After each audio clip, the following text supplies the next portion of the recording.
Everyone, আশা করছি তোমরা সকলেই খুবই ভালো আছো। তো অনেক দিন ধরে বিরিয়ানি খেতে ইচ্ছে করছিল আর কলেজ থেকে এসে প্রচুর টায়ার্ডও লাগছিল। তো এইভাবেই খুব সহজে প্রেশার কুকারে বিরিয়ানিটাকে বানিয়েছিলাম, সেটারই রেসিপি তোমাদের সাথে শেয়ার করছি।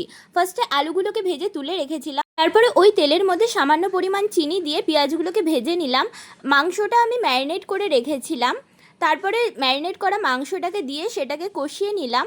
আর আমি বিরিয়ানির জন্য 2 কাপ চাল নিয়েছি, সেই জন্য সেই অনুযায়ী আমি 2 কাপ জল নেব। তো 2 কাপ জল অ্যাড করার পর সেটাকে ফুটিয়ে তার মধ্যে চালগুলোকে অ্যাড করে তার সাথে সাথে ভেজে রাখা আলুগুলোকেও অ্যাড করে দিলাম। এরপরে চালের পরিমাণ মতো লবণ আমি অ্যাড করেছি, চিকেনে অলরেডি লবণ দেওয়া আছে। তারপর বিরিয়ানি মশলা, গোলাপ জল, কেওড়া জল, মিঠা আতর, সামান্য পরিমাণে একটু জল দিয়ে প্রেশার কুকারের ঢাকনাটা লাগিয়ে দিলাম। এরপর আঁচটাকে বাড়িয়ে দিতে হবে, তারপর প্রেশার কুকারের সেকেন্ড সিটি পড়ার ঠিক আগে এটাকে অফ করে দিতে হবে। আধ ঘন্টা মতো রেখে দিলে বিরিয়ানিটা খাওয়ার জন্য রেডি হয়ে যাবে। আবার তোমাদের সাথে দেখা হচ্ছে পরবর্তী ভিডিওতে, ততক্ষণের জন্য টাটা।